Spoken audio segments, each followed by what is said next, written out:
को अपना कवच कुंडल नहीं, अपनी जीत का एक और अस्त्र दे दिया था। ये बात वो भी जानता था कि इसके बाद कुरुक्षेत्र का ये युद्ध उसके लिए और कठिन हो जाएगा, पर उसे इस बात की कोई चिंता नहीं थी। उसने कुरुक्षेत्र के युद्ध के लिए या जीवन के किसी भी युद्ध के लिए कभी भी अपने अभेद कवच या कुंडल पर निर्भर होकर निर्णय नहीं लिया था। कवच और कुंडल हो ना हो, उसके पास उसकी कला और कौशल थे, और साथ ही थे 3 श्राप। उसके विचारों की कड़ी को तोड़ते हुए एक बार फिर वृषाली ने ही उसे वर्तमान में वापस खींच लिया। ये लीजिए आर्य, आपके लिए मैंने शुद्ध घी में हलवा बनाया है, लीजिए ग्रहण कीजिए। कर्ण हलवे को एकटक देखता रहा। हलवे में पड़े घी को याद कर उसे अपने जीवन का दूसरा श्राप याद आ गया। क्या हुआ आर्य? वृषाली, मुझे क्षमा करना। किस बात की क्षमा मांग रहे हैं आर्य? मैंने तुमसे 3 बड़ी बातें छिपाई हैं। ये 3 सत्य मेरे जीवन के वो 3 सत्य हैं जिनसे मेरी कहानी का अंत जुड़ा है। मैंने आज तक ना इनके बारे में कभी सोचा है, ना ही कभी विचार किया है, पर कल युद्ध में जाने से पूर्व मुझे लगता है कि मुझे तुम्हें ये 3 सत्यों से परिचित करवा देना चाहिए। शायद इनके सहारे तुम भविष्य के लिए स्वयं को तैयार कर सको। कैसा सत्य आर्य? मेरे साथ 3 श्रापों की परछाई चलती है प्रिय। श्राप? कैसे श्राप? पहला श्राप मेरे गुरु भगवान परशुराम का है। मैंने झूठ का सहारा लेकर उनसे शिक्षा प्राप्त की थी। सत्य का ज्ञान होते ही उन्होंने मुझे श्राप दे दिया कि जब मुझे मेरी विद्या की सबसे अधिक आवश्यकता होगी, मैं अपनी सारी विद्या भूल जाऊंगा। ये सुनकर वृषाली ने एक लंबी सांस ली। उसके मन की स्थिति बड़ी विकट थी। वो समझ नहीं पा रही थी कि वो क्या कहे क्या नहीं। कुछ रुककर उसने पूछा, और दूसरा श्राप? दूसरा श्राप मुझे एक ब्राह्मण ने दिया था। पर क्यों आर्य? एक दिन की बात है प्रिय, मैं शब्द भेदी बाण का अभ्यास कर रहा था। अचानक मुझे झाड़ियों से कुछ आवाजें आई। मुझे लगा कोई जंगली जानवर है। मैंने बाण धनुष पर चढ़ाया और लक्ष्य साधा। बाण ने लक्ष्य भेदा और मैं बाण के पीछे वहां तक गया और क्या आर्य? और वहां जाकर देखा तो बाण एक बछड़े को लग गया था। उस बछड़े की मां भी वहीं उसके पास थी। अपने बछड़े को यूं अपनी आंखों के सामने प्राण त्यागता देख उससे सहा नहीं गया और उसकी मृत्यु का शोक मनाते हुए वो गाय भी परलोक से धार गई। उस बछड़े और गाय का स्वामी एक ब्राह्मण था। उसने ये पूरी घटना अपने आंखों के सामने होते हुए देखी और मुझे श्राप दिया कि जिस प्रकार उसकी गाय और उसका बछड़ा तड़प तड़प कर मृत्यु लोक गए हैं, ठीक उसी प्रकार मैं भी अपने अंतिम क्षणों में ऐसे तड़पता हुआ मृत्यु को प्राप्त करूंगा। अपने पति की मृत्यु का विचार भी वृषाली के अंतरात्मा को भय से सिरा देता। और तीसरा श्राप? तीसरा श्राप इसी घी का है जिसमें तुम हलवा बना कर लाई हो। घी का? हाँ, एक बार मैं जंगल के रास्ते लौट रहा था। वहां मुझे एक छोटी सी बालिका मिली। वो रो रही थी। मैंने उससे रोने का कारण पूछा तो उसने मुझे बताया कि उसके घड़े से घी गिर गया है और अब अगर वो खाली घड़ा लेकर घर गई तो उसकी मां उसे डांटेगी। मुझे उस बालिका पर दया आ गई। मैंने अपनी विद्या का प्रयोग करते हुए एक बाण साधा और धरती से घी निकालकर उस कन्या को दे दिया। मेरे इस कर्म से वो कन्या तो खुश हो गई, पर मैं ये भूल गया कि इससे धरती मां को कितनी पीड़ा हुई होगी। मेरे इस कार्य से क्रोधित होकर पृथ्वी माता ने मुझे श्राप दिया कि जिस निर्ममता से मैंने उनके हृदय से जबरदस्ती घी निकाला है, ठीक उसी प्रकार जब मुझे उनकी सहायता की जरूरत होगी तब वो भी इसी निर्ममता के साथ मेरा साथ छोड़ देंगी। यूं अपने पति के मुख से उसे दिए गए तीनों श्रापों की कहानी सुनकर वृषाली स्तब्ध रह गई। वो समझ रही थी कि कर्ण उसे आज ये सब क्यों बता रहा था। शायद उसे ये सच बताते हुए कहीं न कहीं वो स्वयं को याद दिला रहा था कि इस युद्ध के पीछे उसके अपने कितने सारे युद्ध छिपे हैं। ऐसे युद्ध जिन्हें हारना ही शायद उसकी नियति है, किंतु वो इन युद्धों को भी लड़कर हारना चाहता था। एक वीर योद्धा की भांति वीर गति को प्राप्त करना उसे स्वीकार्य था, पर एक कायर की तरह जीना उसके लिए सर्वथा असंभव था।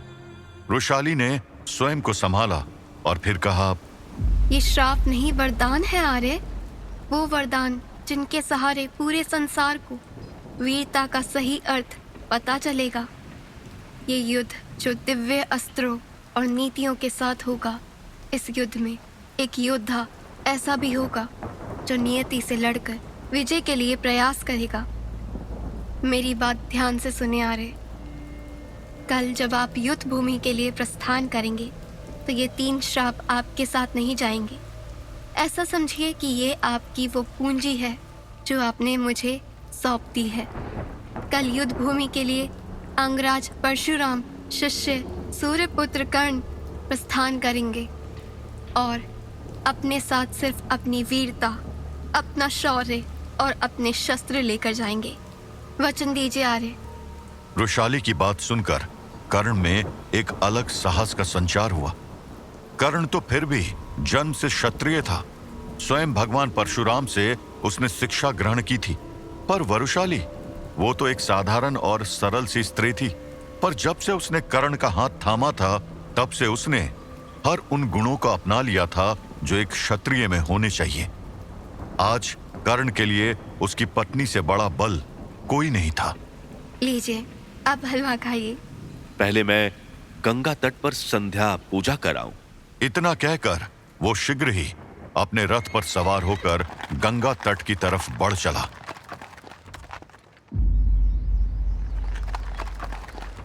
वहां पहुंचकर उसने सूर्यदेव और गंगा माता को नमन किया और फिर पूजा आरंभ कर दी। मंत्रोच्चार पूरा कर उसने अंतिम अंजलि दी और महल लौटने को मुड़ा ही था कि सामने उसे कुंती दिखाई दी। श्वेत राजसी वस्त्र, चेहरे पर उम्र की झुर्रियों के निशान। वृद्ध अवस्था में भी कुंती का सौंदर्य और राजसी आन पर कोई प्रश्न चिन्ह नहीं लगा सकता था। उसे यूं अपने समक्ष देख कर्ण चौंक गया। वो उसके पास गया और उसने कुंती को प्रणाम किया। पांडवों की माता रानी कुंती को सूतपुत्र कर्ण का प्रणाम। आज शायद उसने जानकर ही सूतपुत्र शब्द का उपयोग नहीं किया था। वो जानना चाहता था कि कुंती के मन में उसके साथ इतना बड़ा अन्याय करने के बाद कोई ग्लानि का भाव है या नहीं। आयुष्मान भव। कल के युद्ध में मैं आपके ही पुत्रों के विरुद्ध खड़ा होने वाला। उनके शत्रु को आयुष्मान होने का आशीर्वाद देकर आप उनके साथ द्रोह तो नहीं कर रही रानी कुंती। इस आशीर्वाद पर तो उनका अधिकार होना चाहिए, इस सूतपुत्र का नहीं। अगर कल वो युद्ध के लिए निकल रहे हैं तो तुम भी तो युद्ध के लिए ही जा रहे हो पुत्र। इस आशीर्वाद पर तुम्हारा भी अधिकार है। राजमहल के आशीर्वाद सूतपुत्र के लिए नहीं होते रानी कुंती। इस सूतपुत्र के लिए बस उसकी मां राधा का आशीर्वाद पर्याप्त है। अपनी उस माँ के साथ इस माँ का आशीर्वाद भी ले जाओ पुत्र। इस मां के आशीर्वाद पर पांडवों और कौरवों का अधिकार है। आपके आशीर्वाद पर मैं अपना अधिकार कैसे जमा लूं रानी कुंती। कर्ण बार बार कुंती को उकसा रहा था ताकि वो सत्य कह सके। अपने पुत्र के इस तिरस्कार को सुनकर कुंती से रहा नहीं गया और उसने रोते हुए कहा, क्योंकि मैं भी तुम्हारी माँ ही हूँ पुत्र। आप मेरी माता कैसे? उसके इस प्रश्न पर कुंती थोड़ा ठिठकी। वो थोड़ा घबराई पर उसने संभलते हुए कहा, मैं तुम्हारी जननी हूँ कर्ण। तुम राधे नहीं कौनते हो। मैंने तुम्हें जन्म दिया है मेरे पुत्र। पूरा सत्य कहिए रानी। मैं आपकी वो संतान हूं जिसे आपने जन्म दिया पर अपना न सकी, जिसे अपना पुत्र कहने में आपको लज्जा आती थी, जिसे आपने तिरस्कार भरा जीवन उपहार में दिया था। नहीं पुत्र, ऐसी बात नहीं है। मैं विवश थी। मैंने तुम्हें। कर्ण ने उन्हें बीच में ही रोकते हुए कहा, मुझे कहानी ना सुनाइए रानी कुंती। मुझे पूरी कहानी पता है। किंतु मेरा इतना ही प्रश्न है कि वरदान आपका, उसे प्रयोग करने की इच्छा आपकी, भूल आपकी, तो फिर मेरा जीवन दंड कैसे बन गया, कहिए। उसके इस प्रश्न पर कुंती निरुत्तर हो गई।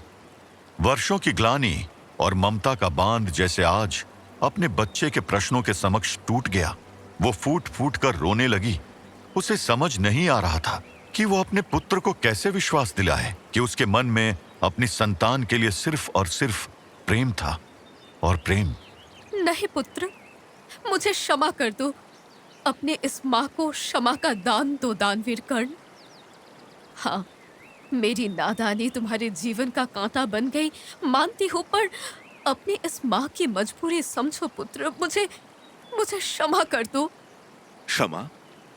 वो तो मैंने आपको उसी दिन कर दिया था जब मुझे केशव ने सारी सच्चाई बताई थी। मैं जानता था कि अवश्य ही आपकी कोई बड़ी मजबूरी रही होगी जो आपने मेरा परित्याग कर दिया, वरना जिस माँ के हृदय में 3 पुत्र और 2 सौतेले पुत्रों के लिए ममता थी, वहां ये कर्ण भी तो कहीं ना कहीं समा ही सकता था। तुम मेरे हृदय में सदैव थे कर्ण। मैंने भले ही तुम्हें स्वयं से दूर कर भेजा था, पर मैं तुमसे दूर नहीं हो पाई। मेरे मन में मेरा सबसे बड़ा पुत्र हमेशा से ही था। तब ही जब मैंने तुम्हारे अनुज युधिष्ठिर को पहली बार गोद में उठाया था, और तब भी जब तुम वर्षों बाद रंगभूमि में धनुष उठाए आए थे। तब भी तो आप मुझे पुकार सकती थी, पर राज्य मर्यादा ने आपके पैर बांध दिए थे, है ना?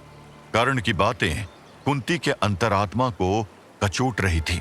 वो बस चुपचाप रोती रही। उसकी आंसू की धारा देख कर्ण का वर्षों पुराना बर्फ जैसा जमा हुआ क्रोध भी धीरे धीरे पिघलने लगा था। रहने दीजिए रानी कुंती, ना ये आपसे तब हुआ था, ना ये अब आपसे होगा।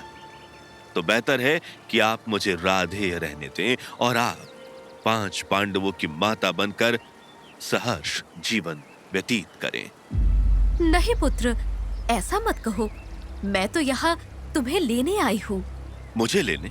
हाँ पुत्र, तुम ज्येष्ठ कौन्तेय हो। तुम्हारा स्थान यहाँ कौरवों में नहीं, वहाँ पांडवों के शिविर में है।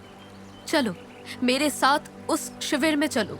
नहीं माता, यह असंभव है। ये असंभव कैसे हुआ पुत्र? तुम्हारी अपनी माता तुम्हें लेने आई है पुत्र।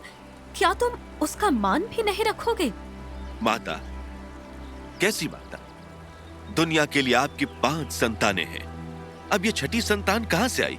इसका क्या उत्तर देंगी आप? क्या सच कहेंगी? अगर हां तो क्या इससे कुरुकुल और आपके सम्मान को क्षति नहीं पहुंचेगी? नहीं, मैं आपको ऐसा नहीं करने दूंगा। पर क्यों पुत्र? मैं समाज के हर प्रश्न का उत्तर देने तैयार हूँ, तो तुम्हें क्यों आपत्ति है? आपत्ति है रानी कुंती, कहने को ही सही, पर आप मेरी माता हैं और मैं नहीं चाहूंगा कि आपके ऊपर कोई भी प्रश्न उठाए। और वैसे भी आज अचानक आपको मेरी याद कहां से आ गई? सिर्फ इसलिए कि अब आप समाज को मेरा वास्तविक परिचय देना चाहती हैं? नहीं, मैं ये नहीं मान सकता। आप यहां मेरे लिए नहीं आई हैं। ऐसा नहीं है पुत्र। ऐसा ही है। आपको आज यहां आपका भय लेकर आया है, आपके 5 पुत्रों के प्राणों का भय। आप आज अपने ज्येष्ठ पुत्र को नहीं, अपितु दुर्योधन की एक भुजा को पांडु शिविर में ले जाने आई है रानी कुंती। नहीं पुत्र, नहीं। झूठ ना बोले रानी कुंती, झूठ आपको शोभा नहीं देता। आप जानती हैं कि अगर कोई आपके प्रिय पुत्रों का सामना कर सकता है, उनका वध कर सकता है, तो वो हूं मैं। आप मुझे पांडव शिविर में ले जाकर अपने पुत्रों की विजय को निश्चित करना चाहती हैं। नहीं पुत्र, मैं वास्तव में तुम्हें सुरक्षित देखना चाहती हूँ। पांडवों के साथ रहकर तुम्हारी और उनकी शक्ति, दोनों की शक्ति बढ़ जाएगी। जरा सोचो पुत्र, उस सेना का बल कितना अद्भुत, जिसके एक तरफ रथ पर ज्येष्ठ कौन्तेय कर्ण होगा और दूसरी तरफ धनुर्वीर अर्जुन। कितना सुंदर दृश्य होगा जिसके सेना में कर्ण और अर्जुन दोनों एक साथ होंगे। यही आप गलत है रानी कुंती। कर्ण और अर्जुन तो विपरीत दिशा में प्रतिद्वंदी बनकर आज से वर्षों पूर्व ही खड़े हो चुके थे।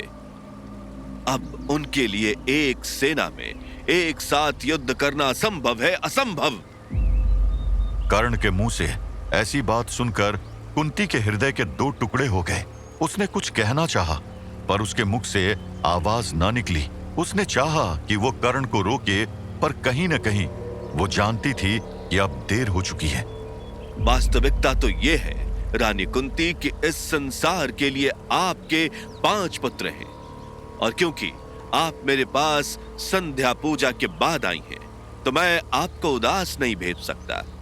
तो जाइए, यंगराज कर्ण का वचन है कि इस युद्ध का परिणाम जो भी हो, किंतु आपके 5 पुत्र अवश्य जीवित रहेंगे। इन 5 में या तो एक मैं रहूंगा या फिर अर्जुन। इसका निर्णय हम नियति और समय पर छोड़ देते हैं। इतना कहते हुए उसने कुंती के चरण छुए और रथ में सवार होकर महल को लौट आया।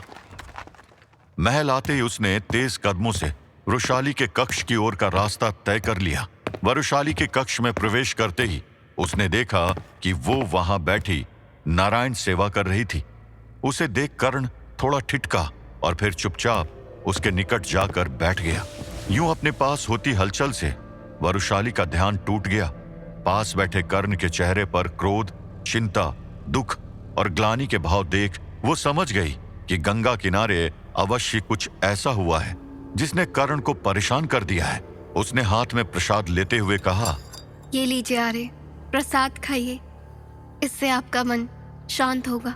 क्या सच में प्रसाद मेरे मन को शांत कर पाएगा प्रिय? ये तो आपके मन की हलचल और श्रद्धा पर निर्भर है।